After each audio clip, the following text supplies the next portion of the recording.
nta burangaza dufite inshuti magara yo nifite akuka. Impamvu nuko igushyingura utayitumyeho ngo uyihe amabwiriza, igakubanira neza abandi ijuru rizaguhemba. Nshuti yanjye, wima umuto burya abayimye umukungu. Inshuti magara nifite akuka, kuba ufite umwuka bwa mbere ujye ubishimira Imana. Nimba rero utamerewe neza, nimba ufite umubyibuho udasanzwe cyangwa se utifuza kuri wowe, umubyibuho abantu bareba nabo bakavuga bati uyu muntu rwose arambabaje.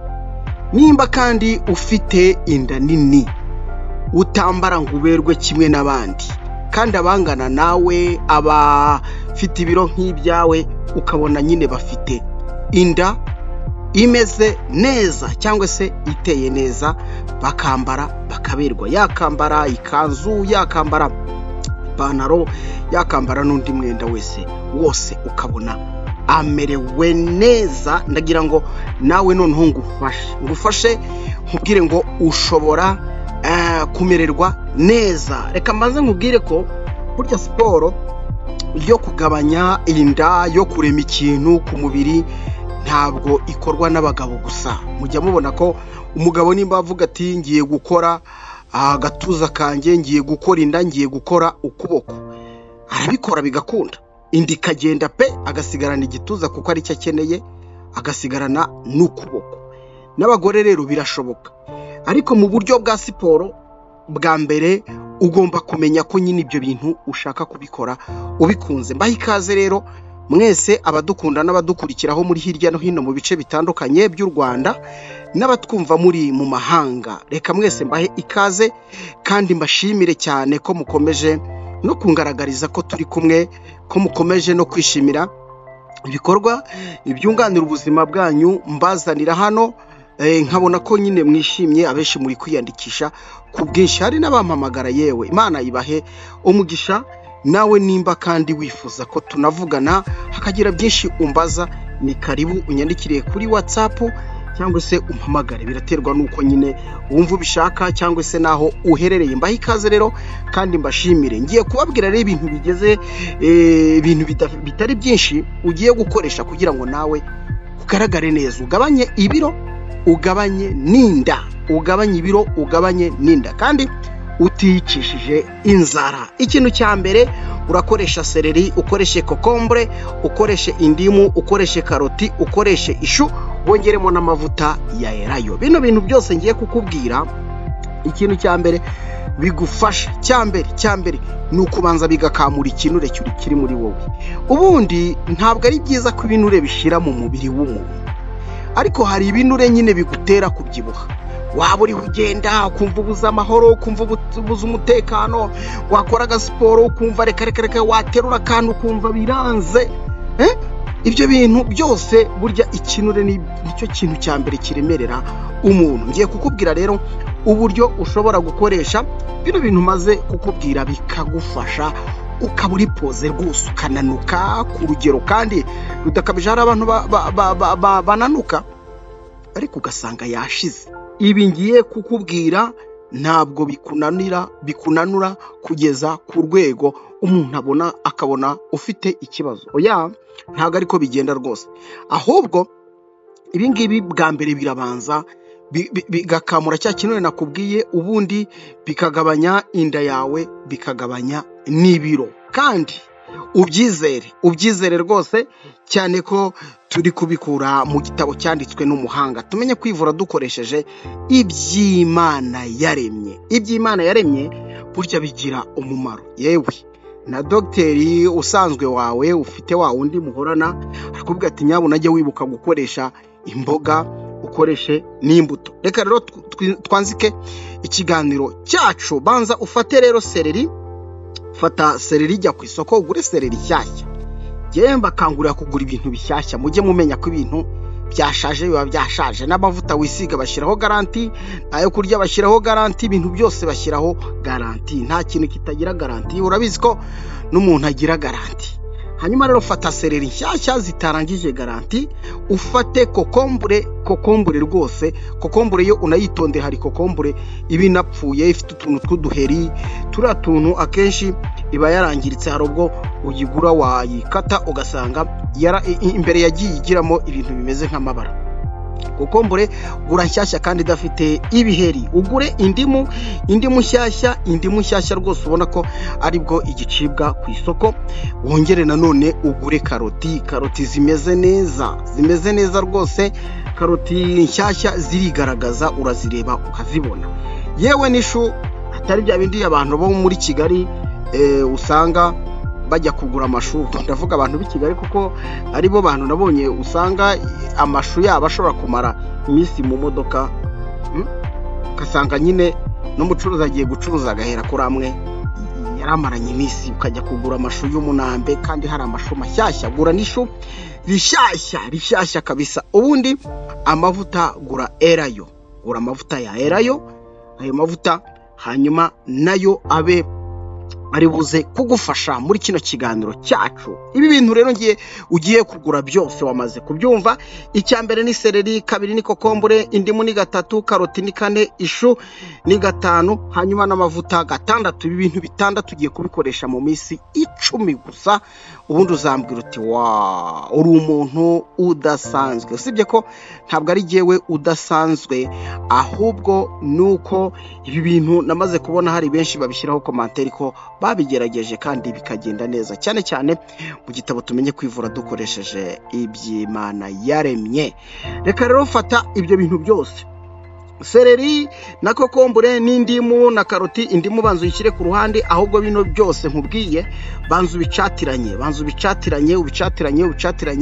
nanone ubisye. Tujya tubwira abantu ko ugomba kuba ufite akakoresho kagukorera ji, ukaba ufite uburyo seleri yawe ushobora kuyikamura neza, ukabona kokombure ukayikamura, ukabona indimu ukayikamura, ugakamura karoti, ugakamura ishu. Bino bintu byose gerageza ubikamure. Icyitonderwa cyangwa se icyo nshaka ko wumva kurusha ibindi, abantu benshi bakunze guta igishishwa cy'indimu. Yewe ndagukangurira kubisya nabyo, kandi indimu ukayisya, yewe na ziriya mbuto z'imbere nazo bikagendana. Ushobora kuyikamura yego, ariko indimu ukazishyira mu kuma kazisya, ariko umutobe wawukamuye. Hanyuma shyiramo rero muri ibi bintu byose nakubwiye, seleri, kokombure, indimu na karoti n'ishu, shyiramo amazi makeya nk'akanusu k'amazi meza. Nurangiza icyo ugiye gukora, mu gihe wamaze kubivangavanga, uri kubisya cyangwa se uri kubisekura, biterwa n'ubushobozi bw'umuntu. Tujye twibuka ko abantu bose badafite ubushobozi bungana.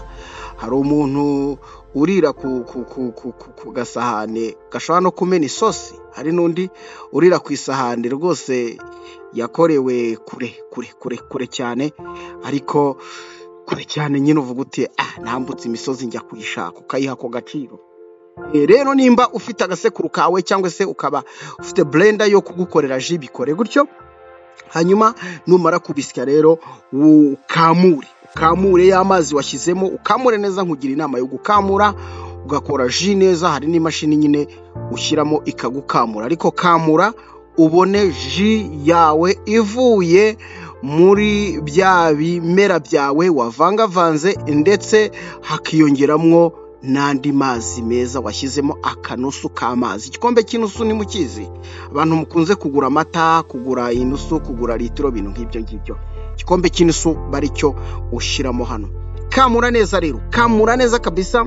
Hanyuma wenda nsubira inyuma gatoya, fata seleri ubona ko zihagije, ufate kokombure nk'eshatu nziza, ufate indimu nziza, ufate karoti 2 nziza, ufate n'igipande cy'ishu, ishu rinini urikatemo, hanyuma usigaze igipande. Ibyo bintu rero numara kubikora, wamaze no gukamura yaji twamaze kubona, umaze kuyibona neza, shyiramo amavuta ya Erayo ibiyiko 3, bishyiremo uvangavange fresh, uvange neza, uvange kabisa, uvange.